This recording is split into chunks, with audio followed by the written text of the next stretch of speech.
It was actually Deb DiGregorio did a great presentation about whether or not you are a tech company, and that particular question brings up this quote from Albert Einstein, which I know you've all heard before. What's the definition of insanity? Doing the same thing over and over again, expecting different results.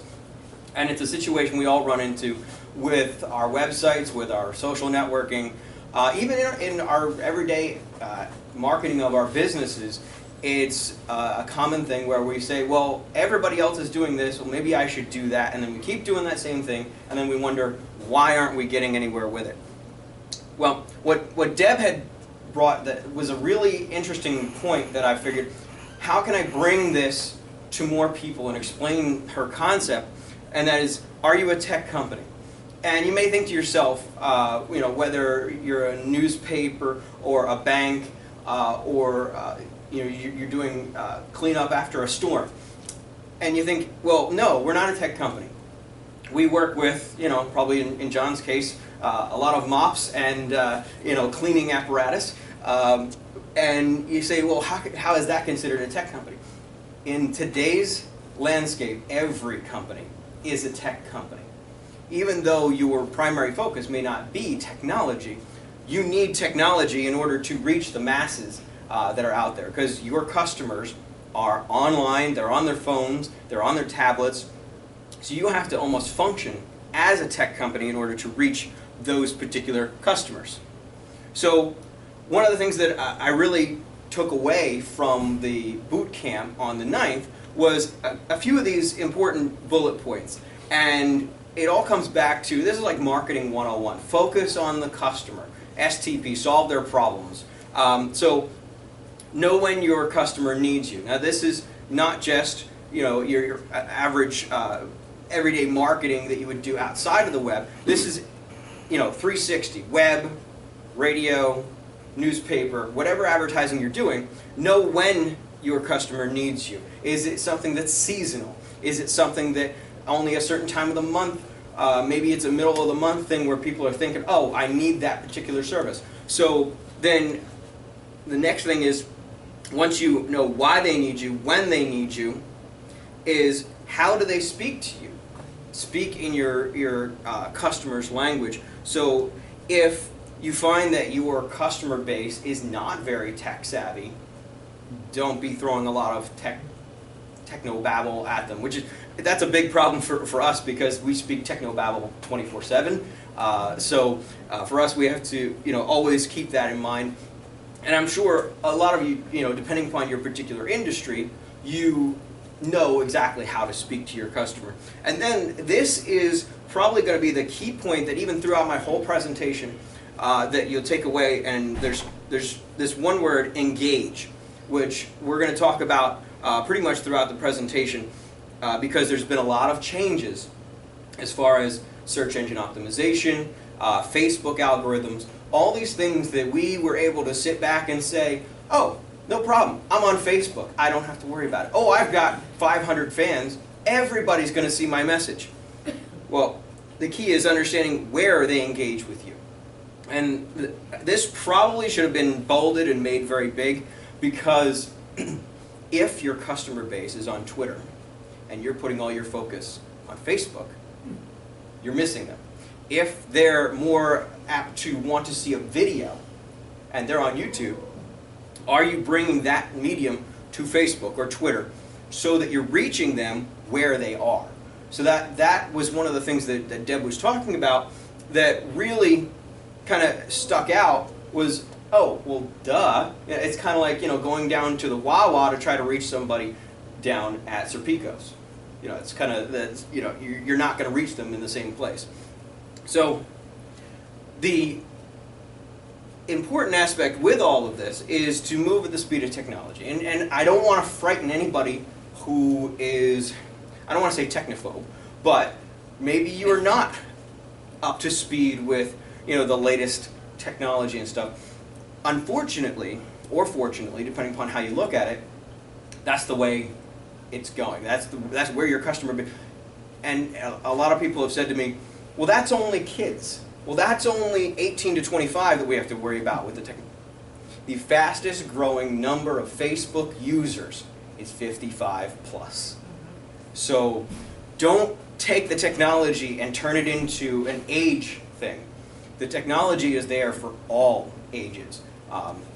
So that's something that I find that even in today's landscape, I connect more with my relatives that are 55 plus through Facebook and other technology like that. I'll get a message from an aunt that I haven't spoken to in months to say, caught your video on YouTube. And it's the last thing I'd expect from that particular age group. But it is a fast growing age group. So it really comes down to, if you want to reach your audience is online and moving at the speed of technology. I spoke about this before, so sorry, I am going to bring up one thing from before, and that is the devices that people are using. How many in here use your computer 100% just for surfing the web? Anybody just go to the web? How many go to the web on your tablet? Yeah. On your phone? Yeah. See? And that's the other thing, is that it's not about a computer. It's not about a device. It's not about an age. It's about reaching the audience where they are. And most of them are online. So once you get into this embrace of technology, the joy of it is you can fail faster. I know that sounds silly, fail faster. But because you can see results quicker, you can know if something's working. So let's just say you post something to Facebook and you realize, ooh, that didn't get a lot of response. The joy of it is, tomorrow you can post something else and see if there's another response. So you can quickly tailor your marketing campaign. And I don't think there's any other medium out there that you can do it that quickly. Whether it's newspaper, you got to wait till the next printing date. If it's radio, somebody's got to take the time to record it or say it live on the radio, which still takes time. Television, forget television. We won't even talk about television. So there's no other medium that you can do it that quickly and be able to see results. So you can succeed sooner and respond sooner. The key is keeping your finger on the pulse of what's happening, not pass it off to a nephew or just, I don't want to say this derogatorily to youth, but don't pass it off to a teenager. It's not something for a high school student. It's your business. So everything that you do with your business, every aspect of your message and understanding your product should be done by you. You should have at least a hold on what's going on instead of passing it off. I've had numerous occasions where we're talking to a client about their website. Oh yeah, my sister's son put together this website for free somewhere. And I'm there saying, okay, well, how do we access it? How can we change it? How can we fix things on it? Oh, I don't know. He's in school right now. I can't fix it. No. That's not where, if you're taking your business seriously, you should have your hands on that ability. And then once you get to where you start to know what works or where you can test, I use the joke, and this was also in the presentation, but I add lather, rinse, repeat. It's kind of the same deal. Launch, measure, repeat. So you're going to launch an idea, then you look at Facebook, Twitter, even your web statistics through Google Analytics. You can see in real time what's happening. Even YouTube now has real-time results. You're able to see who's watching your videos, when are they watching your videos, and how many of your videos did they watch while they visited your channel. So, bless you. So that's where the measurement, you're in a perfect situation, dare I say almost perfect storm of information that's available to you when you go online. Google Analytics now has real-time results. So you can do something in the morning in some cases and know by the afternoon whether or not it's working. And then if it's not working, well, then you go back, launch something new. Measure it. Is it working? Great. If it's not, start over again. If it is, start over again and do it again.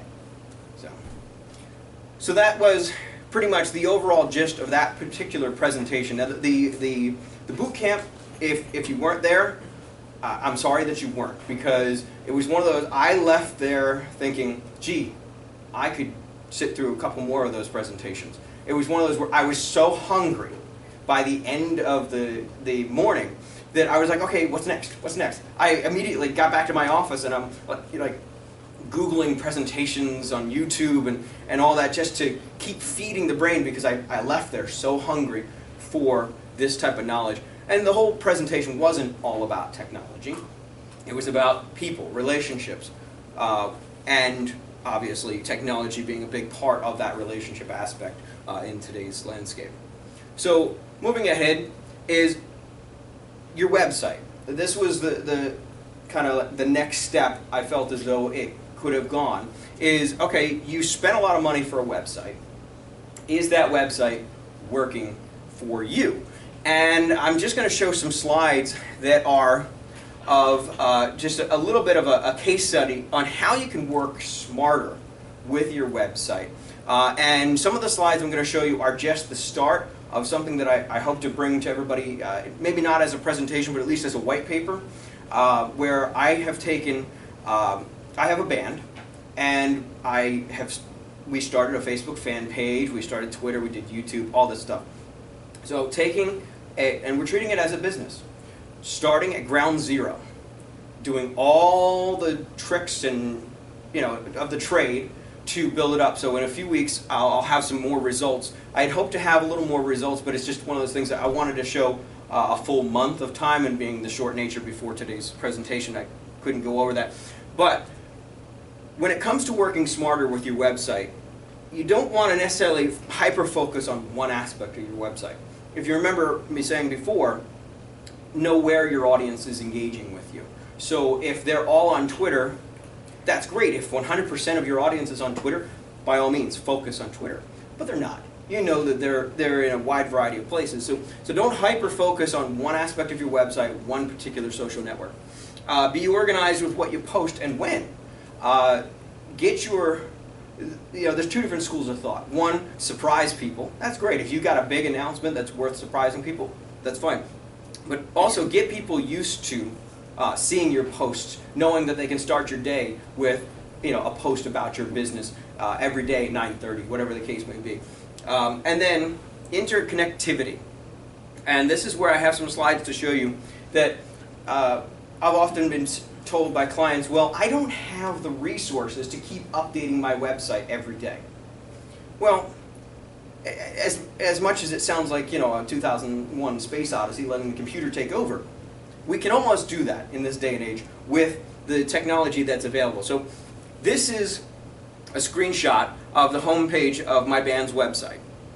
Now, we're always adding new songs to the website and adding our social media and videos and all that. But the key is, I don't have to log into the website to keep it living and breathing. So for instance, this area here is from a website called SoundCloud. I upload my music to SoundCloud. Not only am I engaging with a social network that's designed for people who listen to music, so again, I'm engaging people where they engage with a band. This automatically updates on my homepage every time I upload a new song. So I don't have to worry about, geez, my homepage stale? No, it's not, because my newest song is up there. So then, well, how else can I integrate and add this interconnectivity to my website so I can work easier and smarter? Well, now Facebook is integrated into the website, and that black box over there, I don't know if you can see it too well on the screen, that's a Twitter widget. So now, what we did was we delegated to each member of the band. Now, this is, if you have a staff to do this, it sure does make things easier. But if not, it's really not that much extra work. But Facebook, I maintain the Facebook. One of our other members maintains the Twitter. So all of us are updating on a regular basis. The website is living and breathing without us even touching it. And our listeners are always being, or our fans are always being served up fresh content. Videos, just like with the others, whenever I post a video to YouTube, automatically pulls into the website. So I don't have to go to YouTube, grab the embed code, copy and paste it into my website. That step eliminated. All I have to do is upload it to YouTube, and within 12 hours my website automatically updates with the latest video from YouTube. And then, I know a lot of you are on Instagram. Gee, how do I get these pictures that I'm posting to Instagram from my phone onto my website? Well, this feed right here is from Instagram. So again, going back to all of these slides, the interesting thing is that it's all happening without extra work. We all have jobs, so to be running a band and constantly updating the website with fresh content was a little much for us. We have not quit our day jobs yet. So we had to make it as simple as possible. So what I mean by this, find a hosting platform that really works for you. And I don't mean one that you like, I mean one that really works, as in focusing on the word works for you. And in our case, we're using the WordPress platform. Now, you can go with whatever platform you want for your website, but WordPress is emerging as kind of like one of the premier content management systems for your website. This is something where getting the freebie site from GoDaddy, not necessarily going to do all this stuff. Getting a WordPress site, which by the way, WordPress is free. It's open source. So if you build out your website using WordPress as the backbone, and at WW1 Interactive, we primarily focus on WordPress, WordPress customization, and responsive design. So what that means is we build websites for our clients that are already equipped to receive these tools for integrating Instagram, YouTube, Facebook, all into the website. And out of all these, they're called plugins. I only paid, I think, $30 for one of the plugins. So I'm not breaking the bank on making it easy for my website to always be updated. So if you already have a website that's hosted using WordPress, this is something that you could practically do overnight and immediately have your website working for you without working harder. So then, I just wanted to touch on this briefly. It's only 2 slides, I promise. At least it's not like last time where we had somebody falling asleep in the middle of the floor. But no, she wasn't in the chamber, I swear. So no one was left behind. This has been kind of buzzing around for the past month. Is SEO dead? Well, it all depends on how you look at it. Because Google is constantly changing their algorithm on how your website is scraped or how your website is indexed. Then Facebook just recently changed over the past few months how fan pages work. It used to be where, okay, I've got 500 fans on Facebook, everyone's going to see my message. Not necessarily anymore. Now, they're basing all of their algorithms on engagement. So what is engagement on Facebook, for instance? Well, it's clicking a link, liking a post, commenting on a post, or sharing a post. The more activity like that you can get, that is when you're going to start to see your posts showing up in news feeds more often. What's happening now is, if you have minimal engagement on those, like Facebook for instance, it's not going to show up in a person's news feed as prevalent as it would have, say, 6 months ago. And this is something that I know people who have 10,000 fans on Facebook, and they look at their, they'll do a post, and then they're looking at the reach, 5 people. How is it that I'm only reaching 5 people with only 10,000? Well, it's because that particular post was not engaging enough for people to click on it, share it, like it. So we're not ready to put the toe tag necessarily on SEO, but just as I said, Google, and just so everyone knows, and I've gone over this before, but why do I always say Google? Because pretty much there is no other search engines other than Google. Pretty much everybody takes their cue from Google. If Google says something, then all the other search engines, I think there are a few left, take their cues from Google. And then, pretty much the counterpart to Google is Facebook. And someone the other day argued with me saying, well, Instagram's more popular than Facebook. Well, Facebook owns Instagram. So pretty much Facebook is also the next highest competitor, although Twitter is coming up there. But we look at Twitter, we don't have to worry about these fancy algorithms or all that. You post something to Twitter, it's in your fans, your followers' newsfeed, they're going to see it. Facebook, on the other hand, you've probably even noticed this on your personal Facebooks. Well, Why is it that my cousin's stuff is showing up every time I open my newsfeed, but my own stuff is not showing up in my own newsfeed? Because no one liked it, no one shared it, no one commented, no one clicked it. So Facebook wants to see engagement. So we get back to that word engage that I talked about earlier. So it's not so much that SEO is dead, of course the term SEO as in search engine optimization. Now this is not something you're going to find anywhere else. This is a concept that I came up with as a way of redefining SEO that makes sense with the current changes in the algorithm. And today's definition of SEO is simple engagement opportunities. So what are you doing on Facebook, on your website, on YouTube, wherever you're putting your message out? What are you doing to engage your customer? Whether it be a call to action to call you, whether it be to like something, to get a white paper, is it something just to send you an email, join your newsletter? What are you doing to engage them? And I can't give you one definition on how to engage them. They're your customers. You should know what makes your customer buy your product in the first place.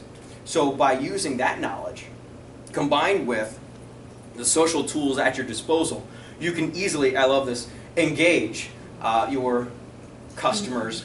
Little Patrick Stewart there, because he had it right, engage, because that is what we want people to interact with our product. But when it comes to the web, this may seem a bit wordy and a little techy, but it is important. Engaging, informative, trustworthy content to your potential customers. So it used to be, remember a few years ago, everybody said, content is king, content is king. And then that kind of went away, and I don't understand why. Because then everybody shifted over to search engine optimization, SEO. Oh, I gotta have all my keywords in place, and then you'd be buying these fake links coming back into your website, which Google hated, and that's why Google changed their algorithm.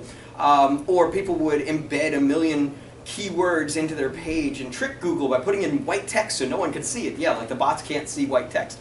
So the problem is, because too many people tried to trick Google into getting higher ranking, that's why Google changed the algorithm. So are keywords important? Yes. Keywords are still very important. So make sure that, if you remember from last time I talked about looking under the hood and looking at what your metadata looks like, make sure that your keywords are in place. And then if you're going to post something to your website, whether it be an article or information about your business, make sure that it is something that is relevant to your business and engages your key customers. So that's pretty much the gist of what I had. I know I went a little longer than I expected, but anybody have any questions? I know I talked about a lot of topics.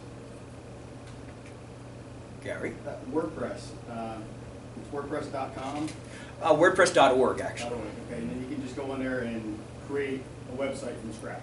Well, WordPress was originally a blog company, and you could make your own blog for free online. WordPress, the software for your website, is something that if you already have a web hosted, say through NetSol or through GoDaddy, or actually any company for that matter, if you have a basic web hosting, they should have a section in there that says install applications onto your website, and it should give you the option of, usually there's 4 different options, but WordPress is in there, Joomla, Drupal. These are all names of content management systems. I'm not like talking baby talk up here. They come up with weird names for these, but WordPress should be an option with your hosting company. And then you just say install, and then the rest is just kind of build it out using the WordPress tools. Okay. Any other questions? And that's something, if you do, if you want some guidance on that, I can help you with that. All right. Well, if any questions hit you afterwards, feel free to copy down our email addresses. My partner Tara couldn't be here this morning, but pretty much if you have a question regarding your website, social media, graphic design, photo, taking photography of your product, a lot of things. We've actually had a lot lately where we're taking pictures of food for restaurants. So pretty much we can cover it all if you have any questions. And so either one of us can help you with that. So thank you for inviting me back.